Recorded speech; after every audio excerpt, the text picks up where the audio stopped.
Bonjour à tous, c'est Bat, on se retrouve aujourd'hui pour notre vidéo du dimanche. On va faire le point sur le marché, même si j'ai déjà fait un gros point vendredi. Va revoir tout ça un petit peu, bien sûr, pour y voir un petit peu plus au clair. Mais globalement, bah c'est bullish, hein. Je veux dire, je vous apprends rien. Je pense que si vous regardez Bitcoin et même les alts, ça commence à bien se retourner. Bitcoin, on est sur un atterrage, donc c'est très très fort. On pousse énormément en daily. On a largement cassé ce fameux range. On a réintégré, que c'est un gros momentum. Tant qu'on tenait les pivots, j'étais extrêmement haussier. On l'a cassé assez vite. Honnêtement, tu peux pas faire quelque chose de plus haussier que l'ATH et donc la découverte de prix. Honnêtement, c'est haussier. Point. Jusqu'où on va, je sais pas. C'est assez compliqué à dire. Je pense que c'est pas impossible de venir retester, redumper les syndicats, même si c'est pas obligatoire. Je ne parierai pas là-dessus non plus. Je sais que la target, quand j'avais demandé au chat sur les lives Twitch, d'ailleurs j'en fais un ce soir, donc n'hésitez pas à passer. Les gens étaient en mode bah, entre 130 et 150, c'est aussi un peu ma target. Maintenant, on verra honnêtement. Il faudrait que je refasse des extensions. Maintenant, je peux en faire une ici, entre ce niveau-là, hop, et le plus haut qu'on avait créé ici. Si on se fait une extension, une première extension, bah, ça nous fait une zone là-dedans. Donc je dirais la première target pour moi, ce serait 135 000 à 150 000. C'est une zone qui, à mon avis, va être touchée. Combien de temps, je ne sais pas. Je pense qu'on peut aller plus haut. Honnêtement, je ne sais pas. Il faudra voir aussi en termes de temporalité combien de temps on met pour y aller. Est-ce qu'on peut tout à fait avoir un top ici, re-range, se refaire chier et repartir que dans 2 mois. Donc pour l'instant, c'est haussier, point. Maintenant, pour rentrer ici, bien pour moi, c'est largement trop tard. On en avait parlé bien avant. Ceci dit, il y a toujours un regain d'intérêt vraiment énorme niveau tradi. Regardez les ETF. Ça achète en masse. Regardez la fusée, la Skyrocket, c'est impressionnant. 1 milliard d'achats, 1 milliard 100. Ça ne fait qu'acheter. Ça accumule énormément côté traditionnel, avec notamment, vous le savez, BlackRock qui est le plus gros détenteur. C'est vraiment phénoménal. Au niveau d'Ether, c'est pareil. On n'a pas le même graphique, mais regardez, le vert, c'est le total. On est largement sur un ATH sur Ether en termes d'accumulation sur les ETF Ether par rapport au prix qui n'est pas du tout, mais pas du tout sur un ATH. On va revoir mes alts après, mais regardez Ether. Est-ce qu'on suit la courbe des ETF? Pas du tout. L'ETF, il est déjà en train de... Il est déjà ici en fait, il est déjà bien loin. Donc vous le savez, ça fait longtemps que je le dis, je suis extrêmement aussi sur Ether. Mais là, plus que jamais, il y a un vrai intérêt qui revient sur Ether, notamment avec les ETF qui étaient pas mal un peu délaissés au début et tout. Là, ça revient, ça enquille, ça enchaîne vraiment. Donc je suis vraiment très très au siège là-dessus. Avant de continuer, je vous fais un point rapide sur Bybit. Vous savez que je suis partenaire, je vous invite à refaire un compte sur Bybit qui a réouvert pour l'Europe de manière définitive. C'est régulé, c'est très clean. Donc n'hésitez pas, vous avez pas mal de gains, des bonus à avoir, bonus de 20 USDC si jamais vous faites un compte, que vous faites un dépôt de 100 balles et que vous validez tout ça, vous aurez ici dans les Rewards Hub, vous aurez vos multiples récompenses. Donc n'hésitez pas à y aller. Moi je vais m'y remettre petit à petit aussi, c'est important.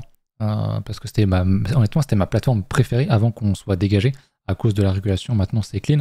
Et alors, pour l'instant, il n'y a pas les contrats perpétuels, mais ça devrait arriver très vite. Donc, on a du spot, on a déjà un petit peu de levier grâce au spot, mais on aura bien plus. On pourra trader à nouveau comme à la belle époque sur cette magnifique plateforme qui est Bybit. Donc, il y a le lien en description. N'hésitez pas à cliquer et vous faire un lien. Et puis, voilà, ça soutient également aussi la chaîne. Vous y gagnez aussi en points. En frais, donc n'hésitez pas, et pareil c'est la même chose pour les autres exchanges. En parlant d'autres exchanges, on va aller faire le point, mais avant ça, on va regarder justement la position sur Ether.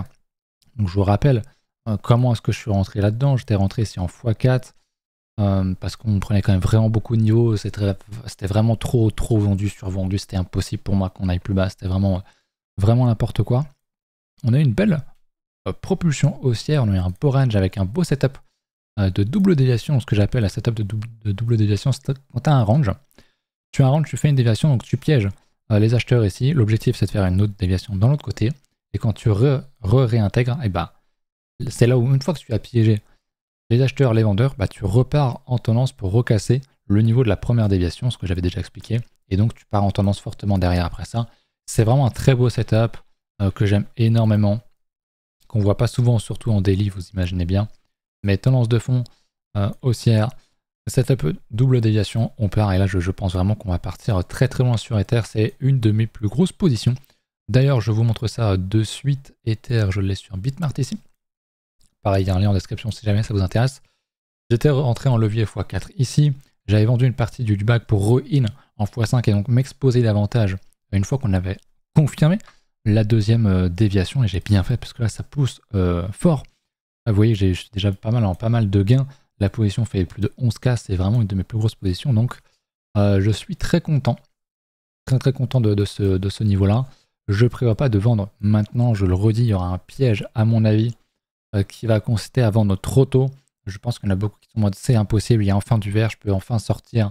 Je vais arrêter de me faire avoir par le marché, je sors et je vais me protéger du bear market, du double top ou de je sais pas quoi. Je pense que c'est une connerie. Pour revenir sur TradingView, on a un gros niveau des 4000$. On a vraiment lessivé. On a tué mais tous les acheteurs là. Et je pense qu'on va y aller. Et quand on va y aller, on va le casser assez rapidement. Donc pour ma part, je suis quand même bien exposé. Donc il est assez probable qu'à l'approche des 4000, je commence à vendre un peu. Disons 15-20% du bag. Mais je pense vraiment qu'on ira beaucoup plus haut sur Ether. Et je vise les 6000$ notamment. Je l'ai déjà dit, une bonne extension de ce niveau-là. De ce niveau. Donc entre le bottom à 900 et au top à 4000$, il y a un bon niveau ici d'extension que j'aime beaucoup. Peut-être qu'on ira chercher davantage les 10 000, etc. Je ne vais pas attendre d'aller trop haut pour vendre. Faut pas, à un moment donné, il faut quand même vendre aussi. Vendre petit à petit, mais il faut, à mon avis, quelqu'un qui a acheté la cassure, qui a acheté le range ici, prendre des profits massifs ici, là où on est, définitif pour moi, c'est vraiment une connerie. C'est mon avis. Peut-être que j'ai tort et effectivement, si on commence à revenir, à réintégrer ce range, à repasser sous les 2700, ouais, ok, faudra sans doute vendre. Mais pour l'instant, c'est pas le cas. Il faut laisser courir les gains. Et Ether est une alt très solide et j'ai aucune raison de vendre pour l'instant. Voilà pour ça, je refais un petit point sur les autres alts. Ici sur MEX, c'est pareil, vous avez un lien référent dans la description, n'hésitez pas, vous avez des réductions de frais, qui est une très bonne plateforme. Vous savez que j'avais acheté petit à petit un petit peu toute la descente, je pensais pas qu'on allait aller aussi bas. J'avais pas mal racheté ici, on a fait une belle structure, j'en ai parlé hier dans l'école, on a racheté le retest ici de ce niveau-là. Et donc je suis enfin en positif là-dessus. C'est très bien, donc c'est une plus petite position. Par contre, je suis en gros levier. Donc mon prix moyen, il est ici. Si on regarde mon stop loss, c'est 0,14. J'y suis vraiment allé comme un bourrin. Je ne le recommande pas nécessairement. Vous voyez que mon stop est à 17%. Donc je suis en quasi x5. C'est vraiment quelque chose que je ne recommande pas sur ce genre d'actif qui est très volatile. Mais si ça paye, ça peut payer vraiment fort. Et comme je suis assez confiant, en tout cas, je pense qu'il y a de bonnes chances qu'on ait un gros bottom ici, puisque je vous le remontre aussi. Sur TradingView, ce sera plus simple de mon côté. Hop. Et ASXNZ, donc bien sûr, c'est de l'IA, c'est très plébiscité sur ce cycle. On a un potentiel, on ne l'a pas pour l'instant, on ne l'a pas validé. On a un potentiel double bottom qu'on voit ici. Et si on fait ça en hebdo, bah, c'est juste magistral. On ira chercher des niveaux beaucoup plus hauts, à mon avis. Mais ce qui est intéressant quand tu penses qu'il peut y avoir un double bottom, c'est de regarder dans la deuxième jambe baissière ce qu'on fait, ce qu'on construit. Et effectivement, qu'est-ce qu'on fait? Double bottom, en tout cas, on a une belle structure ici, on casse, on reteste, on rejette quand même pas mal ce support. Et donc, on veille cette structure et donc, je pense qu'effectivement, on peut aller beaucoup plus haut. Pareil, on bute sur le pivot du mois de juillet, donc c'est une très bonne chose. Tant qu'on est au-dessus, j'ai pas de raison d'être bearish sur ASXNZ. Je pense qu'on va aller chercher des niveaux beaucoup plus hauts, donc je suis assez, même très haussier sur ce genre d'actifs. Et c'est un peu la même pour tous, honnêtement. Si on regarde également du côté de ma position sur le IO, pareil, j'ai une très grosse position à regarder la marge. Je suis bien réexposé là-dessus également. J'ai un PNL positif parce que le funding était très négatif, donc j'étais payé pour être aussi là-dessus, pour avoir des positions à l'achat. Donc ça, c'est toujours sympa. Et je suis aussi bien exposé. Mon prix moyen est ici. Malheureusement, j'ai pas pu racheter énormément ici. J'ai racheté pas mal hier. J'avais racheté aussi sur les bottoms pour faire baisser le prix. Mon stop est bien remonté. Hein. Mon stop était plutôt historiquement vers les 50, 54, 53. Là, on est plus à 62. Donc, on est sur, pareil, sur un moins 26%. On est entre x3 et x4 de levier. C'est pas mal. C'est une grosse position. Mais pareil, potentiel gros double bottom ici. Ok, si on fait ça, c'est ultra bullish. Mais dans la deuxième jambe baissière, bah, on voit qu'on structure. Donc, c'est intéressant. On voit qu'on a une belle résistance qu'on casse ici. On reteste, on rejette, bah franchement, c'est les structures qu'on voit. On est sur des niveaux qu'on voit rarement. Pour moi, pour se réexposer, c'est vraiment des bons niveaux ici. Je l'ai déjà dit vendredi, je le redis. C'est des bons niveaux. Évidemment, si on commence à réintégrer, à faire ça, c'est pas bon. faudrait sortir, mais pour l'instant, c'est vraiment ce qu'on veut voir. C'est vraiment des niveaux très intéressants. On a des très belles structures, comme on fait souvent sur les marchés tradis. On va le faire de plus en plus ça sur les cryptos. On a des structures en daily, sur des structures plus grandes en hebdomadaire, comme je l'ai expliqué. Pour moi, c'est pas possible de ne pas payer ces niveaux-là en tant que trader sur la crypto. Quand tu crois à une altine, etc., c'est vraiment ce que tu veux voir, c'est vraiment très propre, c'est vraiment très bien. Donc je paye évidemment ces niveaux. Encore une fois, j'incite pas à prendre du levier. Moi, je le fais parce que je manage mon risque et j'ai une aversion au risque qui est assez importante. Mais s'exposer ici, ne serait-ce qu'en spot, c'est vraiment, vraiment très très bien. Donc le yo, évidemment, j'y crois beaucoup. Hein, si on le regarde, globalement, il a une tête assez similaire. Il est ici. Mais le yo, moi, je pense vraiment qu'on peut aller rechercher le pivot annuel. Je pense qu'on peut même aller au-delà de ça, mais si on fait déjà un 270%, c'est déjà énorme. Surtout que je suis en levier dessus, donc ça commence à faire, si vous faites le calcul, ça commence à faire une sacrée performance. Donc j'en serais évidemment très content, mais pour moi les alts se retournent et commencent vraiment à bien se retourner. Donc j'en suis assez satisfait. Je vais vous remontrer les indices au niveau notamment du Others, donc des indices des alts, ça va, on l'a bien repoussé, pareil, hein, ce que je disais, ça fait longtemps que j'explique ça. Si on fait un double bottom ici, c'est super, et quand on zoome en daily sur la deuxième jambe baissière ici, et ben qu'est-ce qu'on a? Une structure avec une grosse résistance que j'avais tracée, on la casse, et bah c'est juste aussi à regarder comme on pousse fortement sur les alts. Il y en a quelques-unes qui n'ont pas encore trop poussé, comme j'ai montré, il y a SXNZ, IO, etc. Il y en a d'autres qui poussent beaucoup plus déjà, mais il y a encore des bonnes opportunités sur beaucoup d'alts. Regardez, il y a vraiment de très très bonnes choses à faire, et pour moi c'est maintenant que ça se joue. Et voilà, on repasse au-dessus des pivots annuels, donc c'est des pivots mensuels, donc c'est super bien. Il y a même quelques alts qui tapent déjà leur pivot annuel. J'en ai vu, je sais plus c'est laquelle, mais j'en ai quelques-unes j'en avais vu quelques-unes, je sais plus c'est lesquelles, on en avait déjà parlé. Il y avait également certains indices plus gros, comme le Total 2, il me semble. Voilà, Total 2 qui repasse au-dessus de son pivot annuel, qui est validé comme de par hasard sur une belle structure, sur un beau double bottom. En tout cas, ça c'est aussi les points bas en fait. Et je sais qu'il y en a beaucoup de gens qui n'y croient pas, qui ont des doutes et tout, mais pour moi là vraiment, j'insiste un peu de plus en plus là-dessus. À chaque cycle, je suis quand même très bon pour trouver les bottoms. On l'a trouvé même sur ce cycle, hein, en fin 2023. Je sais que j'ai du mal à prendre des TP, que j'ai du mal à avoir la fin des tendances haussières. C'est très dur, on peut pas être bon partout. J'ai des potes qui sont bons dans ça et moi plus dans le fait de trouver les bonnes structures, etc. La tendance de fond est haussière sur les indices. On va reprendre Total 3 ou qu'importe. En vrai, mais je le explique, mais on a des tendances de fond qui sont extrêmement haussières. On a des bottoms qui sont très largement défendus. C'est juste que voilà, on a bien, c'est un graphique hebdomadaire, on a bien retravaillé ces zones-là. Et on repart là. Tu vois ça, t'as pas le droit d'être baissier en fait. Tu dois être haussier.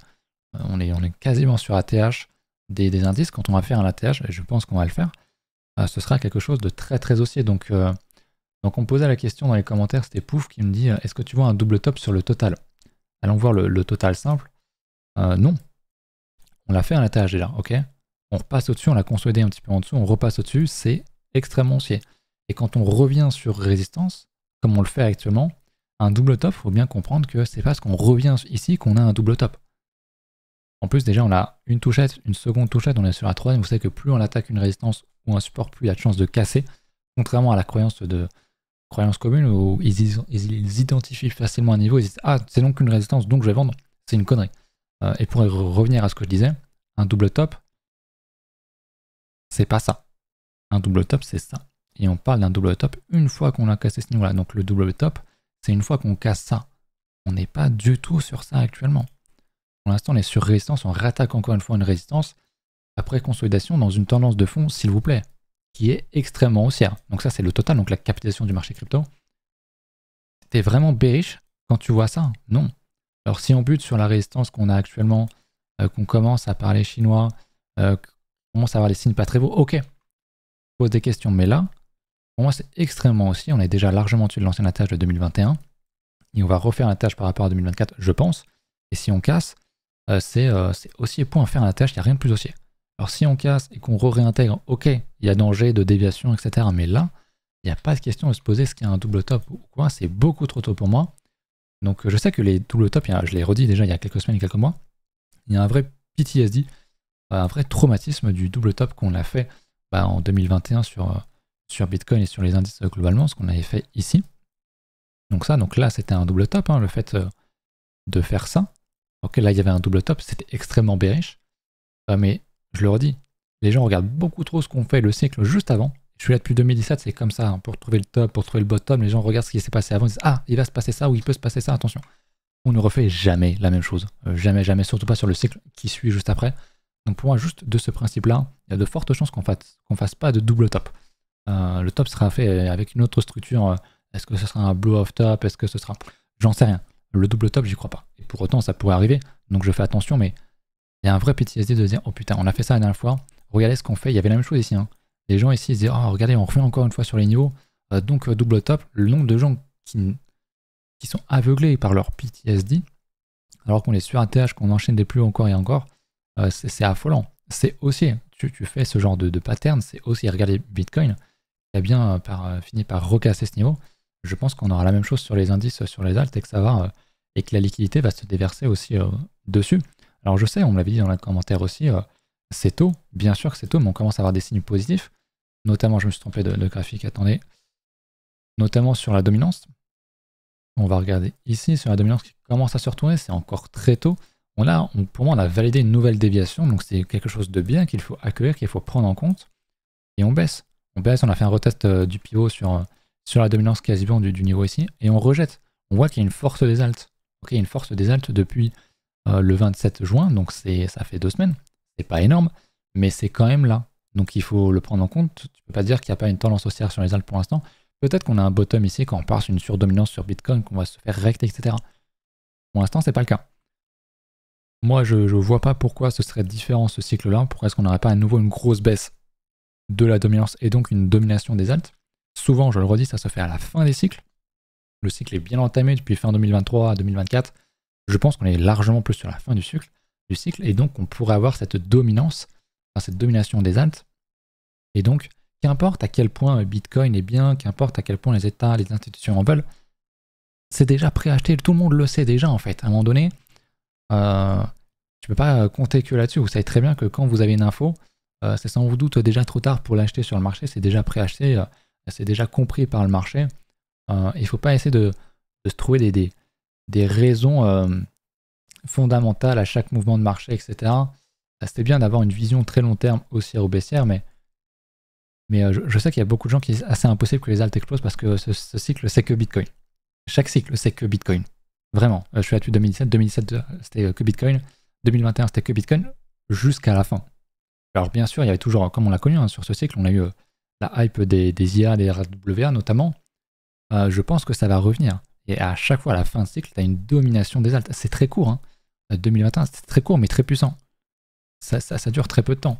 Bon, 2021, 2017, c'était quand même très spécial, c'était quand même très puissant. Surtout sur la fin, il y a eu un nouveau gros mouvement. Là, on a fait qu'un gros mouvement d'un coup. C'était en janvier 2021. C'était la fin de cycle. Là, ça pourrait être le cas aussi. Je ne sais pas jusqu'où on va tomber. Moi, je pense vraiment qu'il y a beaucoup de chances qu'on fasse un mouvement comme ça. Est-ce qu'on va s'arrêter ici? Est-ce qu'on va s'arrêter là? Est-ce qu'on ira plus bas? Je sais pas, je pense vraiment pas qu'on va rechercher les gros plus bas, ouais, aller vraiment beaucoup plus bas. Après, on ne sait pas ce qui peut arriver. Mais il y aura un regain d'intérêt sur les alts. Je sais que les gens n'y croient pas parce qu'ils sont en mode non, mais il n'y a que Bitcoin en fait. C'est faux. C'est un marché qui attire de plus en plus de monde. Il y a de plus en plus d'entreprises qui font de l'argent, qui sont rentables. C'est plus que des promesses. Tu prends des hype, tu prends des syrups, tu prends des IO, je sais pas, n'importe quelle boîte. Il y a des gens qui font déjà de l'argent. Donc, c'est des investissements. Il y a de plus en plus d'intérêt. Et les marchés financiers fonctionnent comme ça. Ce n'est pas. Ce qu'on voit ici, ce que j'explique avec les dominances, c'est quelque chose qui fonctionne sur tous les marchés. Pourquoi est-ce que c'est à chaque fois à la fin à la fin d'un cycle, c'est les plus petites capitalisations qui pètent? Parce que le risque a déjà été pris sur les plus gros. On comprend que le marché est très haussier, ça fait des mois, des années, et donc on des risques et on prend plus de risques en vendant un peu les plus gros, en allant sur les plus petits. C'est comme ça sur tous les marchés. Quand le secteur de l'automobile se porte bien, c'est les gros mastodontes qui font de l'argent, puis les plus petits. C'est comme ça dans tous les domaines et c'est pareil pour la crypto. Ce qu'on voit là n'est pas propre à la crypto. C'est quelque chose qui fonctionne sur tous les marchés et je ne vois pas pourquoi ça n'arriverait pas ici. À moins qu'il y ait une grosse catastrophe, qu'il y ait vraiment un truc qui change l'économie, qui est un vrai catalyseur hein, malheureusement. Mais en l'état, il n'y a pas de raison que les alts ne montent pas. Et c'est pas que les alts qui sont fondamentalement bonnes, machin. Déjà, c'est très subjectif. Et on le voit à chaque cycle, il y a toute la merde possible et inimaginable qui monte. Parce que l'argent se déverse sur les marchés et c'est comme ça. Je pense vraiment qu'on est dans cette période-là, qu'on prépare cette période-là. Bien sûr, je suis biaisé, je suis en position, mais de ce que je vois pour l'instant sur les graphiques, tant qu'on tient les structures, j'ai aucune raison de changer d'avis sur ce que je dis actuellement. On a le SAI qui est là également, qui fait une très très belle structure, qui lui son double bottom l'a validé, on en parlait déjà. Il a largement cassé, il a fait son retest magnifique, il repart. Il y a un vrai momentum haussier sur ce genre d'actifs. Tu peux pas le nier. Donc oui, pour l'instant c'est surtout voilà, le SUI qui repasse au-dessus de son pivot annuel par exemple, très bien. Je peux pas nier qu'il se passe quelque chose sur les alts. Et je sais qu'il y a beaucoup d'esprits contrariens qui... Je sais c'est quelque chose sur les marchés où tu veux toujours expliquer à chaque mouvement, tu te dis non ça c'est impossible parce que fondamentalement il se passe ci, il se passe ça. J'ai déjà expliqué, c'est une connerie de toujours vouloir expliquer tout fondamentalement, déjà parce que tu n'as pas toutes les infos, parce que tu comprends pas tout à toutes les mécaniques du marché, parce que c'est quelque chose de très complexe, et en plus de ça, tu ne sais pas exactement ce qui est déjà pricé par le marché. C'est très compliqué. Et c'est pour ça que le fondamental, perso, j'en fais pas, ou très très peu. En fait, j'investis sur les cryptos parce que, fondamentalement, je pense que ça peut fonctionner, que ça a un avenir positif sur les prochaines décennies. Donc je me dis que ça... Il y aura des cycles aussi, etc. Donc j'investis là-dessus. Comme on investirait sur les voitures électriques, tu vois, sur Tesla, parce que même si dans l'automobile, parce que ça va être, le marché va être intéressant sur les prochaines années ou pas. C'est un exemple que je promets. Mais ça peut être n'importe quel secteur et voilà. Bref, je vais arrêter de reparler là-dessus, mais voilà, les anciens savent que quand je force vraiment pour dire là c'est le bottom, c'est qu'en général j'ai mes raisons d'y croire. Je peux me tromper encore une fois, je ne suis pas Satoshi, mais j'y crois bien, j'aime beaucoup ce que je vois actuellement sur le marché. Voilà, j'ai fait un petit peu le point sur tout ça. Alors bien sûr, quand on regarde le Others divisé par BTC, donc la force des alts face à BTC, donc l'inverse de la dominance, globalement, bah oui, la tendance baissière, elle ressemble à ça, et quand tu zoomes, il se passe pas grand-chose en hebdo. Bien sûr que c'est peut-être un nouveau flop. Tu vois ça, tu te dis, bon bah c'est sans doute, voilà, on est là, on est je sais pas où, on est là, bien sûr. Mais quand tu prends tout le reste du contexte, il y a une nouvelle chance, des nouvelles structures, un ATH sur BTC, on est à nouveau haussier, on avance fortement dans le cycle, donc il y a selon moi de plus en plus de chances que ce soit enfin le mouvement sur les alts qu'on attend, la fameuse déversation de l'argent de Bitcoin qui va sur les actifs plus risqués. Tout simplement. En daily, on a une belle structure, on passe au-dessus du pivot, on le reteste, donc c'est bien aussi. Et en plus, c'est un graphique où globalement, l'hebdomadaire, c'est des gros V-bottom. On a un bottom, on remonte point barre, ça explose d'un coup. C'est vraiment comme la dominance. Pareil ici, c'était pas juste la crise Covid, c'était pareil ici. Globalement, t'as un bottom, tu pars d'un coup. C'est comme ça, c'est des mouvements très très violents. Et grâce à des structures sur les alts, sur les indices, etc., quand on voit ce qui se passe sur ETF, sur Ether, etc., je me dis qu'effectivement, on est peut-être sur le bas d'un grand mouvement qui va arriver comme ça. C'est pas là-dessus où tu verras la structure, on le sait. Mais quand on voit le reste, eh ben, pour moi, il y a une nouvelle chance d'avoir une grosse tendance sur les alts. C'est très rare, c'est très court, et je pense que le risque en vaut la chandelle ici de rentrer sur ce genre d'actifs. Voilà, hein, le hype, le fartcoin qui sont largement au-dessus de leur pivot annuel, qui je l'avais déjà expliqué, j'avais fait un short là-dessus qui est très très puissant, notamment sur Bitcoin. Regardez, on enchaîne les attaches, il se passe quelque chose. Qu'importe ce que vous pensez du marché, des alts, de la liquidité, des institutions, de leur place, de la macroéconomie, ça monte. C'est le seul truc vrai, c'est le graphique. Ça monte. Point. C'est haussier. Point. Les marchés tradis, c'est haussier. Point. Ça, c'est le SP500, le Nasdaq est tout aussi bien. On est aussi sur ATH. Et voilà, c'est la même chose. Hein. C'est d'abord les grosses boîtes qui font les ATH. Ensuite, c'est les plus petites. C'est pour ça que Bitcoin a fait son ATH après, parce que Bitcoin est un peu le shitcoin des marchés, même si ça devient quand même une très grosse capitalisation. Mais c'est d'abord les gros indices qui font les ATH, et ensuite Bitcoin, qui est plus risqué que acheter du Apple ou je sais pas quoi, d'acheter du Nasdaq. Donc c'est ensuite que le risque va sur le truc risqué, là, le Bitcoin. Et à l'intérieur du marché crypto, c'est pareil. Ah, le Bitcoin monte, ok. Le marché commence à être vachement haussier, ok. Donc on va peut-être commencer à se risquer un peu plus sur les alts. C'est comme ça que ça marche. Voilà tout. J'espère que ça a été assez clair. Dites-moi un petit peu ce que vous en pensez dans les commentaires. Est-ce que je me fais une grande illusion? Est-ce que je suis fou? Est-ce que vous commencez à y recroire? Est-ce que vous avez du cash de côté? Dites-moi un petit peu tout ça. Je vous réinvite à aller voir la description également pour aller vous inscrire sur Bybit qui réouvre en Europe. N'hésitez pas à passer par mon lien. Vous aurez des petits rewards, donc n'hésitez pas. C'est toujours sympa, hein, toujours un petit beau geste de la part des échanges. Je vous laisse là-dessus. Je vous dis à ce soir pour ceux qui vont passer sur le stream ce soir à 20h, 20h30 sur Twitch. Et puis écoutez, à très très bientôt. Salut.